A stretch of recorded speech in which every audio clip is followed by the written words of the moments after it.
hope that just to continuously say thank you, thank you, thank you over and over.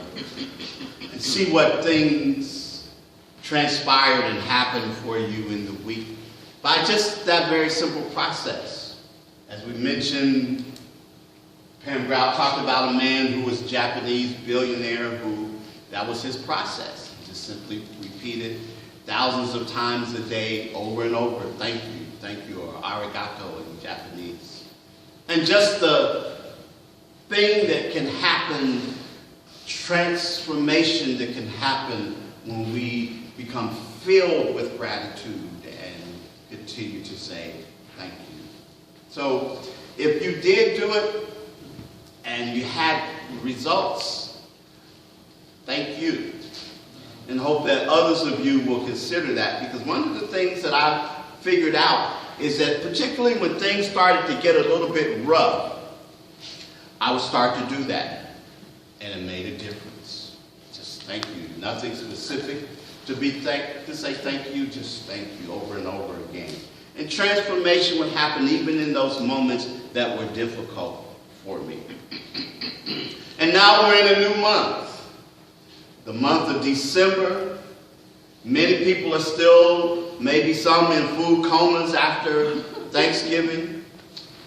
Many are with family and loved ones. Some are traveling and all of that. But I thank you for all of you that are here. But in this new month, we know that the hustle and the bustle is starting. It's already started. Even before Thanksgiving got here, there were people who were already putting up their decorations.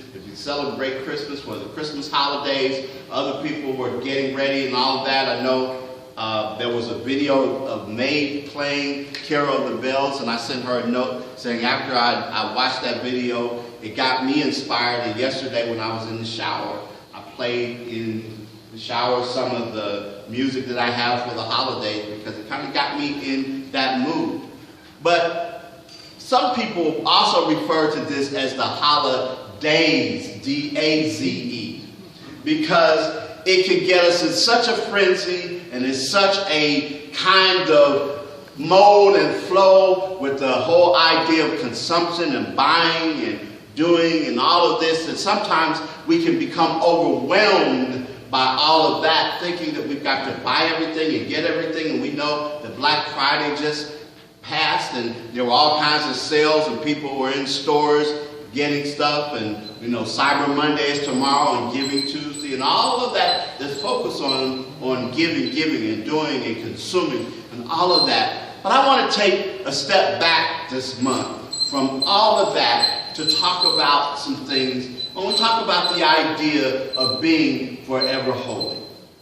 Forever holy. Because in the midst of all of the celebration and the holidays or holy days that we are celebrating, part of it is reminding us of just how holy things are. And I know that the idea of holy can sometimes be somewhat problematic for some people, because there are people who will take on the identity of being holy and they're off the ground in a sense, and they can't be touched, and they will judge and condemn anything anybody else does that they don't deem to be holy. And so sometimes for some people it can have a negative connotation.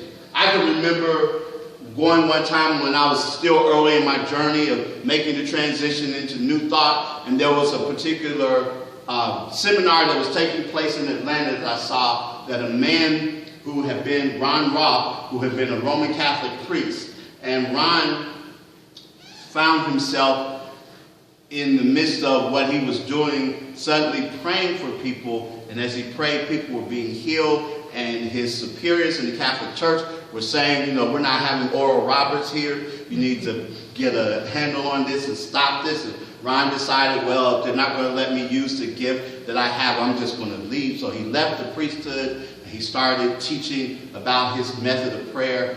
And I was looking at Science of Mind magazine, and I was still at the CME church while I was serving as pastor, but I was making my transition into more New Thought, and I saw that, and something in me said, you need to go to this. So I checked the airlines. They had a very inexpensive ticket to Atlanta. I found out where it was going to be. The thing of it is that the train from the airport went all the way and it stopped a couple of blocks from where the thing was going to be. I found a flight that would get me back out that Saturday evening, so I would be back in time for Sunday morning. I said, this was designed for me to be there. But one of the things that Ron Roth talked about when he left the priesthood was that he had gone to live with his mother while he was getting things straight, decide what he was going to do. And he was telling his mom, well, Mom, you can't disturb me between these hours because I have to communicate with God and get holy and all of that. And please don't disturb me. And so he said that one morning when he was there and his mother had prepared breakfast for him and she knocked on the door and he was telling her, Mom, I told you I'm in my holy presence now, don't disturb me and all of that. And he said all of a sudden his little Italian mother, kicked the door open and shoved the tray in and says, well, if this is what's supposed to be holy, I don't want any part of it. And she gave him a few other choice words and turned around and ran out and walked out. So I don't want us to, when we say holy, to think about in that way. But holy, the connotation or the idea of being set apart can work for us because I know, as I put on my cultural anthropologist hat for a moment, that cultures all over the world have identified places and people as being special and sometimes will set them aside and declare that they're holy. But today, I want to declare that all of you are holy. And that this entire month, every day, is holy. And guess what? Not just this month, but every month and every day is holy. There was a television show where they would play practical jokes. You've seen that, and they would video it. And one of the things that the team decided to do was play a practical joke. It was around this time because we're going to see a lot of delivery people in and out in the next few weeks, bringing packages and stuff there and putting on your porch and all of that. But it was a FedEx driver they decided to play this practical joke on. So what they did was they contacted the office where he worked and they got a picture from him, of him, from there. And they got an artist to paint the portrait of him and make it look as if it was some type of old, ancient portrait. And they set up the place where they were going to have a package delivered. It's sort of like this place that we're in here now, with chairs facing the front, and they had a sort of an altar there, and they posted that portrait on the wall, and they had a curtain drawn. So when the delivery driver walked in, they saw him, and they all got excited, and they started bowing to him. They said, you're the one that our ancients had prophesied was to come. And the delivery driver was like, just trying to find, somebody to sign for this package. He said, no, you got to sit down for a moment and give us some of your words of wisdom. It was prophesied that you would be the one. So they brought him in, they sat him down, they draped a robe around him, and he still said, this is crazy. And then they pulled back the curtain, and there, of course, was his likeness, but it looked like it had been from long ago. And they said, now, tell us some wisdom. So the man sat there for a moment and thought, well, life is like a river. They're like, oh, life is like a river. Yes. And it ebbs and flows. Oh, yeah. And you step into it and it's never the same. Oh, they were, they were just there hanging on to his every word for a few moments. And then he got up and said, well, I've got to go make another delivery. And they sent him off. And they did that for several other people. But the amazing thing about this is that every person that they came in and invited actually imparted some good words of wisdom. The idea that rather than there being certain people that oftentimes we look at and point to as being holy and as being special and wise, that all of us, when we tap into that which is who we are, can do the very same thing. It's available to each and every one of you. It's available to me. It's flowing through us here and now. In the prayer call this morning from the Consciousness on Demand blog, Reverend Rita, who's in Hawaii, who's a religious science minister, one of the things that she posted, that particular one that I used for starting off the prayer call, was the idea that I am God. And she said how getting to that realization took her some time, because all of the past teaching and training that she had had that said to make a statement that I am God is pure blasphemy. How could you ever say that you're God? But she went on to talk about the fact that if God is all there is, and we are God in expression, then it has to be when we say that, I am God. And if you think about it for a moment, what it really means is that the full presence and power of God is available to each and every one of us. And when we begin living life from that awareness and living life from that understanding, then what can happen is we begin the process of transforming our day so that our day becomes a holy day. A holy day. Every day becomes holy. Meaning holy, what I mean by this is that we recognize and we realize our connection, our flow, if you will, being in the divine flow, so that whatever life, and you hear me say this all the time, well, whatever life brings to us, whatever happens in life, we know that we are equal to the task. In my own personal way and moment this morning, very dear mentor and friend, not only for me but for my family, one of the reasons why I'm here even in Memphis now, and who was there with me, the man who was my bishop for many years, made this transition yesterday.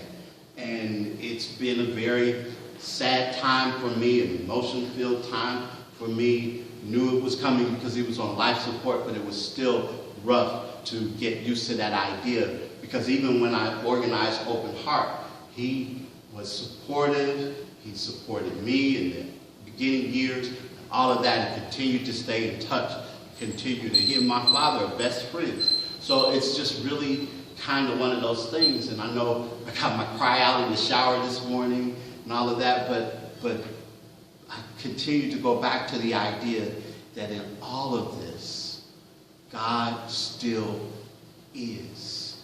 It's still a holy day. And I still allow myself to see this and to know this. And so can you. And I know what some people are thinking. And that is so often when you hear people declaring ideas that sound somewhat lofty for some people, or sometimes kind of off a little bit, when you hear people say that you are holy, you are divine, you are God, you are magnificent, you are fantastic. When you hear all of those things being said, you go, oh. But you don't know me, you don't know my life, you don't know the mistakes I've made. I've made some mistakes and some things I've done wrong and all of that. It doesn't matter. You are absolutely beautiful and magnificent, and perfect and whole and complete. Frederick Bales, who was a religious science minister, wrote one time about how a period in Europe when artists were trying to, during the war, were trying to get works of art out of Europe into other places that were going to be safe from the pillaging and all of the stuff that happened. And so they figured out a technique, and they would have a sort of amateur artist who would take one of the masterpieces, and he would take some cheap oils and he would paint over the masterpiece. And so then when they got ready to move them, and the people would look at them and say, oh, well, that's just, some amateur work, all of that, let that go. And they were able to pass them out of the country. And then when they got to a safe place, they had the experts who knew what they were doing, who were able to use their brushes and techniques and remove that paint that had been put there to disguise the true work of art, the true masterpiece. And they would remove it so that the masterpiece came through again and was evident and obvious to people. This morning, I'm here. I'm going to declare myself an expert. And what I'm going to do is I'm taking off all of the stuff, things that you tell yourself about how you may not be good enough or why you may not be deserving. All of the stuff as to why you maybe have believed the stuff that other people told you about how you weren't going to amount to anything, the things that maybe caused you to have some self-doubt and all that. I'm removing all of that this morning. I'm the expert. I can see through all of that stuff and all of that mess to see your true magnificence, your true brilliance, to see what a masterpiece that you are, to let you know that this is your day. This is, if you've never felt it before, if you've never heard it before, if you've never thought about it before, this is the time to hear it, see it, feel it, know it, be it. You are. Today is what? It's a holy day. And so it is.